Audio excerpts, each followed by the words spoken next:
ಎಲ್ಲರಿಗೂ ನಮಸ್ಕಾರ. ಈ ಕಥೆಯನ್ನು ಶುರು ಮಾಡುವ ಮೊದಲು ಈ ಒಂದು ಸಣ್ಣ ವಿಡಿಯೋವನ್ನು ನೋಡ್ಕೊಂಬನ್ನಿ.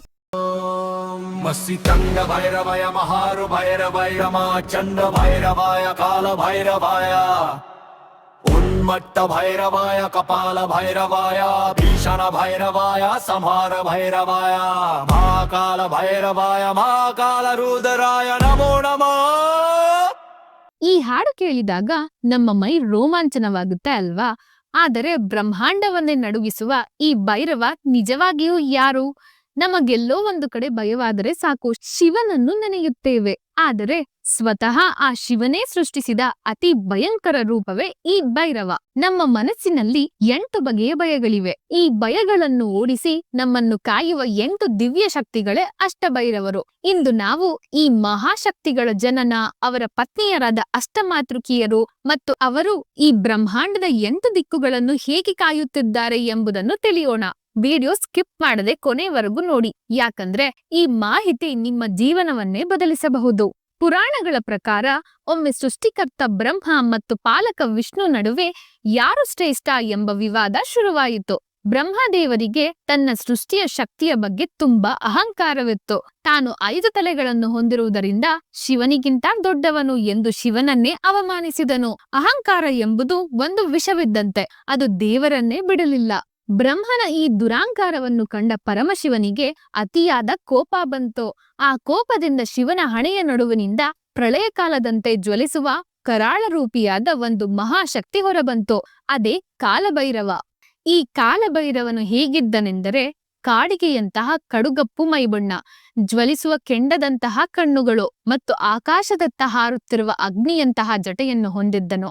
ಮೈ ಮೇಲೆ ವಸ್ತ್ರಗಳಿಲ್ಲದ ದಿಗಂಬರನಾದ ಇವನು ವಿಷಸರ್ಪಗಳನ್ನೇ ಆಭರಣಗಳನ್ನಾಗಿ ಮತ್ತು ತಲೆಬುರುಡಗಳ ಮಾಲೆಯನ್ನು ಕೊರಡಿನಲ್ಲಿ ಧರಿಸಿದ್ದನು. 10 ಕೈಗಳಲ್ಲಿ ಭಯಂಕರ ತ್ರಿಶೂಲ, ಖಡ್ಗ ಮತ್ತು ಕಪಾಲವನ್ನು ಹಿಡಿದಿದ್ದ ಈ ರೌದ್ರ ರೂಪಿಯು ಕ್ಷಣಾರ್ಧದಲ್ಲಿ ತನ್ನ ಹರಿತವಾದ ಉಗುರಿನಿಂದಲೇ ಬ್ರಹ್ಮನ ಅಹಂಕಾರದ ಸಂಕೇತವಾಗಿದ್ದ 5ನೇ ತಲೆಯನ್ನು ಕಿತ್ತು ಹಾಕಿದನು. ಆದರೆ ಬ್ರಹ್ಮನ ಶಿರಚ್ಛೇದನದಿಂದಾಗಿ ಕಾಲಭೈರವನಿಗೆ ಬ್ರಹ್ಮಾತ್ಯ ದೋಷ ಅಂಟಿಕೊಂಡಿತ್ತು. ಬ್ರಹ್ಮನ ಕತ್ತರಿಸಿದ ತಲೆಬುರುಡೆಯು ಭಿಕ್ಷಾಪಾತ್ರೆಯಂತೆ ಆತನ ಕೈಗೆ ಅಂಟಿಕೊಂಡಿತ್ತು. ಈ ಪಾಪದ ಪ್ರಾಯಶ್ಚಿತ್ತಕ್ಕಾಗಿ ಆತನು ಎಲ್ಲಾ ಲೋಕಗಳಲ್ಲಿ ಅಲೆದಾಡಿ ಕೊನೆಗೆ ಶಿವನ ಪವಿತ್ರ ಕ್ಷೇತ್ರವಾದ ಕಾಶಿಯನ್ನು ಪ್ರವೇಶಿಸುತ್ತಿದ್ದಂತೆಯೇ ಈ ಕಪಾಲವು ಕಾಲಭೈರವನ ಕೈಯಿಂದ ಕೆಳಗೆ ಬೀಳುತ್ತದೆ ಮತ್ತು ಅವರಿಗೆ ದೋಷದಿಂದ ಮುಕ್ತಿ ಸಿಗುತ್ತದೆ. ಈ ಕಾರಣದಿಂದಾಗಿ ಕಾಶಿಯನ್ನು ಮೋಕ್ಷದ ಹೆಬ್ಬಾಗಿಲು ಎಂದು, ಅಲ್ಲಿನ ದೋಷಗಳನ್ನು ನಿವಾರಿಸಿ ಭಕ್ತರನ್ನು ರಕ್ಷಿಸುವ ಕಾಲಭೈರವನನ್ನು ಕಾಶಿಯ ಕೊತ್ವಾಲ್ ಎಂದು ಕರೆಯಲಾಗುತ್ತದೆ. ಅಂದಿನಿಂದ ಕಾಲಭೈರವನು ಕಾಶಿಯ ರಕ್ಷಕನಾಗಿ ನೆಲೆಸಿದ್ದಾನೆ. ಆದರೆ ಭೈರವನ ಕೆಲಸ ಅಲ್ಲಿಗೆ ಮುಗಿಯಲಿಲ್ಲ. ಜಗತ್ತಿನ 8 ದಿಕ್ಕುಗಳಲ್ಲಿ ಅಧರ್ಮ ಹರಡದಂತೆ ತಡೆಯಲು ಕಾಲಭೈರವನಿಂದ ಒಟ್ಟು 64 ಭೈರವರು ಹುಟ್ಟುತ್ತಾರೆ. ಈ 64 ಭೈರವರು 8 ವರ್ಗಗಳಾಗಿ ವಿಂಗಡಿಸಿ 8 ದಿಕ್ಕುಗಳನ್ನು ರಕ್ಷಿಸುತ್ತಾರೆ. ಪ್ರತಿ ವರ್ಗದಲ್ಲಿದ್ದ ಭೈರವರಲ್ಲಿ ಒಬ್ಬ ಭೈರವನು ಮುಖ್ಯಸ್ಥನಾಗಿರುತ್ತಾನೆ. ಈ 8 ದಿಕ್ಕುಗಳಿಗೆ ಮುಖ್ಯಸ್ಥರಾಗಿರುವ 8 ಭೈರವರನ್ನು ಅಷ್ಟಭೈರವರು ಅಂತ ಕರೆಯುತ್ತಾರೆ. ಈ ಪ್ರತಿಯೊಬ್ಬ ಭೈರವನ ಜೊತೆಗೂ ಒಬ್ಬ ಶಕ್ತಿ ದೇವತೆ ಇದ್ದಾಳೆ. ಅವಳೇ ಅಷ್ಟಮಾತೃಕೆ. ಈ ದಿವ್ಯ ದಂಪತಿಗಳು ನಮ್ಮೊಳಗಿನ 8 ಭಯಗಳನ್ನು ಹೇಗೆ ಹೋಗಲಾಡಿಸುತ್ತಾರೆ ಎಂದು ನೋಡೋಣ. ಈ ಅಷ್ಟಭೈರವರಲ್ಲಿ ಮೊದಲನೆಯದಾಗಿ ಅಸಿತಾಂಗ ಭೈರವ. ಪೂರ್ವ ದಿಕ್ಕನ್ನು ಕಾಯುತ್ತಿದ್ದು, ಅಸಿತಾಂಗ ಎಂದರೆ ಕಪ್ಪು ಮೈ ಬಣ್ಣದವನು. ಇವರು ದಕ್ಷಿಣಾಭಿಮುಖವಾಗಿ ಕುಳಿತಿರುತ್ತಾರೆ. ಕೈಯಲ್ಲಿ ಪಾಶ, ಅಂಕುಶ, ಖಡ್ಗ ಮತ್ತು ಕಪಾಲವನ್ನು ಹಿಡಿದಿದ್ದಾರೆ. ಇವರು ಬ್ರಹ್ಮೀ ದೇವಿಯನ್ನು ಪತ್ನಿಯಾಗಿ ಹೊಂದಿದ್ದು ಅಂಶವನ್ನು ವಾಹನವಾಗಿಸಿಕೊಂಡಿದ್ದಾರೆ. ನಮ್ಮ ಸುತ್ತಲೂ ಎಷ್ಟೇ ಜನ ಇದ್ದರೂ ಯಾರು ಸ್ವಚ್ಛ ಮನಸ್ಸಿನವರು, ಯಾರು ಕಲ್ಮಶ ಮನಸ್ಸಿನವರು ಅನ್ನೋದು ಅವರು ತಿಳಿದುಕೊಳ್ಳುತ್ತಾರೆ. ನಮಗೆ ತಿಳಿದುಕೊಳ್ಳಲು ಸಹಾಯ ಮಾಡುತ್ತಾರೆ. ನಮ್ಮ ಮುಂದೆ ಯಾವ ವ್ಯಕ್ತಿ ಇದ್ದರೂ ಅವನು ಯಾವ ರೀತಿ ನಾಟಕ ಮಾಡುತ್ತಿದ್ದಾನೆ, ಯಾವ ಮಾಯಜಾಲ ಪ್ರದರ್ಶಿಸುತ್ತಿದ್ದಾನೆ ಎಂಬುದನ್ನು ತಿಳಿದುಕೊಳ್ಳಲು ಸಹಾಯ ಮಾಡುತ್ತಾರೆ. ಹಾಗೆಯೇ ನಾವು ಅಜ್ಞಾನದಿಂದ ಯಾವ ಕೆಟ್ಟ ಕೆಲಸಗಳನ್ನು ಮಾಡುತ್ತಿದ್ದರೋ ಅವುಗಳನ್ನು ತಡೆಯುವ ಮೂಲಕ ನಮ್ಮನ್ನು ಒಳ್ಳೆಯ ದಾರಿಗೆ ತರುವುದಕ್ಕೆ ಸಹಾಯ ಮಾಡುತ್ತಾರೆ. ಎರಡನೆಯದಾಗಿ ಮಹಾರುರು ಭೈರವ. ಆಗ್ನೇಯ ದಿಕ್ಕನ್ನು ಕಾಯುತ್ತಿದ್ದು, ಶುಭ್ರವಾದ ಬಿಳಿ ಬಣ್ಣದ ದೈಹಿಕ ಕಾಂತಿ, ಕಣ್ಣುಗಳಲ್ಲಿ ಸೌಮ್ಯತೆ ಇದ್ದರೂ ಧರ್ಮದ ರಕ್ಷಣೆಯಲ್ಲಿ ಕಠೋರ. ಒಂದು ಕೈಯಲ್ಲಿ ಸ್ಫಟಿಕದ ಮಾಲೆ, ಇನ್ನೊಂದು ಕೈಯಲ್ಲಿ ವೀಣೆಯನ್ನು ಹಿಡಿದುಕೊಂಡು, ಮತ್ತೊಂದು ಕೈಯಲ್ಲಿ ಪುಸ್ತಕವನ್ನು ಹಿಡಿದುಕೊಂಡು, ಇನ್ನೊಂದು ಕೈಯಲ್ಲಿ ಕತ್ವಾಂಗವನ್ನು ಹಿಡಿದುಕೊಂಡಿದ್ದಾರೆ. ಇವರು ಮಹೇಶ್ವರಿ ದೇವಿಯನ್ನು ಪತ್ನಿಯಾಗಿ ಹೊಂದಿದ್ದು ವೃಷಭವನ್ನು ವಾಹನವಾಗಿಸಿಕೊಂಡಿದ್ದಾರೆ. ಅಜ್ಞಾನವೇ ಎಲ್ಲಾ ದುಃಖಕ್ಕೆ ಮೂಲ.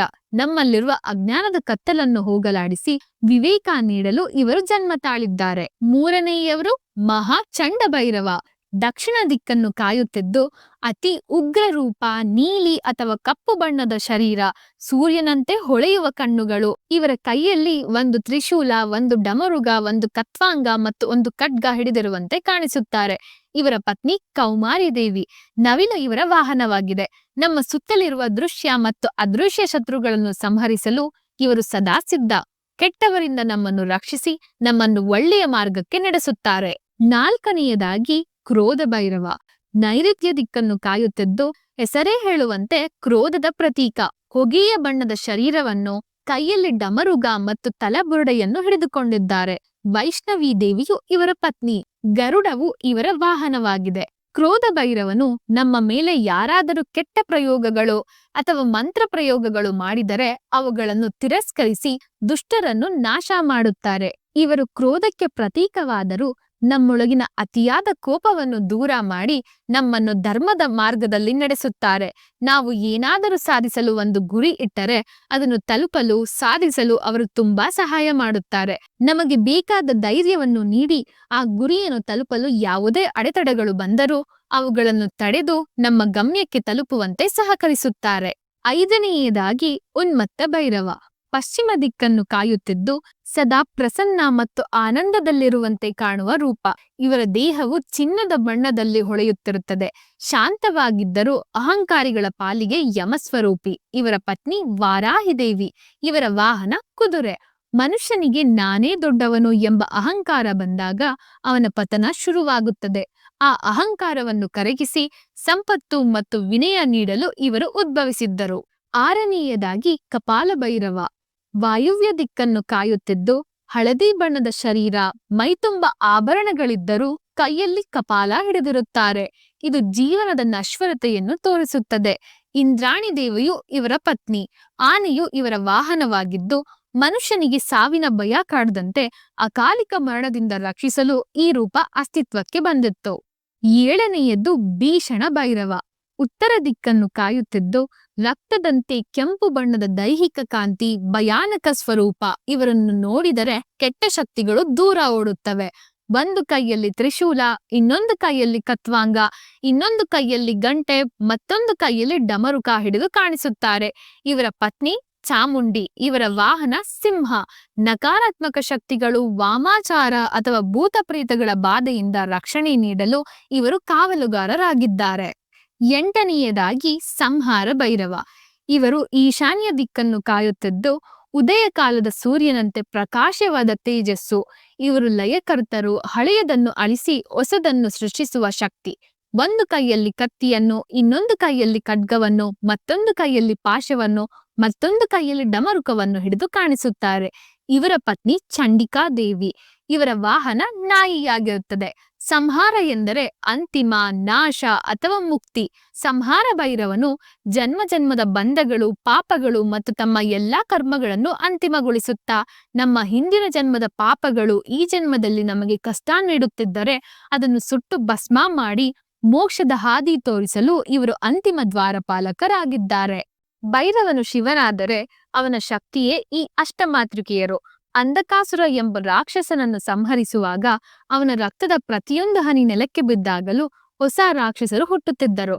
ಆಗ ಈ 8 ದಿವ್ಯ ಮಾತೃಕೆಯರು ಉದ್ಭವಿಸಿ ಆ ರಕ್ತವನ್ನು ಕುಡಿದು ಲೋಕವನ್ನು ಕಾಪಾಡಿದರು. ಭೈರವನಿಲ್ಲದೆ ಮಾತೃಕೆಯರಿಲ್ಲ, ಮಾತೃಕೆಯರಿಲ್ಲದೆ ಭೈರವನಿಲ್ಲ. ಇವರು ಅರ್ಧನಾರೀಶ್ವರ ತತ್ವದ ಇನ್ನೊಂದು ಮುಖ. ನಾವು ಅಷ್ಟಭೈರವರನ್ನು ದೇವಸ್ಥಾನದ ಮೂರ್ತಿಗಳಲ್ಲಿ ಅಥವಾ ಪುರಾಣದ ಕಥೆಗಳಲ್ಲಿ ಮಾತ್ರ ಹುಡುಕುತ್ತೇವೆ. ಆದರೆ ನಿಜ ಹೇಳಬೇಕೆಂದರೆ ಈ 8 ಭೈರವರು ಪ್ರತಿಯೊಬ್ಬ ಮನುಷ್ಯನ ಒಳಗೂ ಇದ್ದಾರೆ. ನಮ್ಮ ಅಹಂಕಾರವನ್ನು ಅಳಿಸುವ ಅಸಿತಾಂಗ, ಅಜ್ಞಾನವನ್ನು ಓಡಿಸುವ ರುರು, ಕೆಟ್ಟ ಆಲೋಚನೆಗಳನ್ನು ಸುಡುವ ಚಂಡ ಮತ್ತು ಸಕಲ ಪಾಪಗಳನ್ನು ಸಂಹರಿಸುವ ಸಂಹಾರ ಭೈರವ. ಇವರೆಲ್ಲರೂ ನಮ್ಮ ಪ್ರಜ್ಞೆಯ ರೂಪಗಳೇ. ಜೀವನ ಎಂಬ ಯುದ್ಧ ಭೂಮಿಯಲ್ಲಿ ನಮಗೆ ಎದುರಾಗುವ ಅತಿ ದೊಡ್ಡ ಶತ್ರು ಹೊರಗಿನವರಲ್ಲ, ನಮ್ಮೊಳಗಿರುವ ಭಯ. ಆ ಭಯವನ್ನು ಬೆನ್ನಟ್ಟುವ ಬೇಟೆಗಾರನೇ ಈ ಭೈರವ. ನೀವು ಯಾವಾಗ ಅಧರ್ಮದ ವಿರುದ್ಧ ಧ್ವನಿ ಎತ್ತುತ್ತೀರೋ, ಯಾವಾಗ ನಿಮ್ಮೊಳಗಿನ ಅಹಂಕಾರವನ್ನು ಬದಿಗಿಟ್ಟು ವಿನಯದಿಂದ ಬದುಕುತ್ತೀರೋ, ಆಗ ನಿಮ್ಮ ಬೆನ್ನಿಗೆ ಈ ಅಷ್ಟಭೈರವರ ರಕ್ಷಾ ಕವಚ ಇದ್ದೇ ಇರುತ್ತದೆ. ದಿಕ್ಕು ಎಂಟಿರಲಿ, ಶತ್ರು ಸಾವಿರವಿರಲಿ, ರಕ್ಷಿಸಲು ಒಬ್ಬ ಭೈರವನಿದ್ದರೆ ಸಾಕು. ಬ್ರಹ್ಮಾಂಡದ ಮಹಾಶಕ್ತಿ ಕಾಲಭೈರವನ ಪಾದಕ್ಕೆ ಶರಣು. ಓಂ ಕಾಲಕಾಲಾಯ ವಿದ್ಮಹಿ ಕಾಲಾತೀತಾಯ ಧೀಮಹಿ ತನ್ನೋ ಕಾಲಭೈರವ ಪ್ರಚೋದಯಾತ್. ಈ ವಿಡಿಯೋ ನಿಮಗೆ ಇಷ್ಟವಾದಲ್ಲಿ ನಿಮ್ಮ ಅನಿಸಿಕೆಗಳನ್ನು ಕಮೆಂಟ್ ಬಾಕ್ಸ್ನಲ್ಲಿ ತಿಳಿಸಿ. ಲೈಕ್ ಮಾಡಿ, ಶೇರ್ ಮಾಡಿ ಮತ್ತು ನಮ್ಮ ಚಾನೆಲ್ ಅನ್ನು ಸಬ್ಸ್ಕ್ರೈಬ್ ಮಾಡಲು ಮರೆಯದಿರಿ. ಜೈ ಕಾಲಭೈರವ.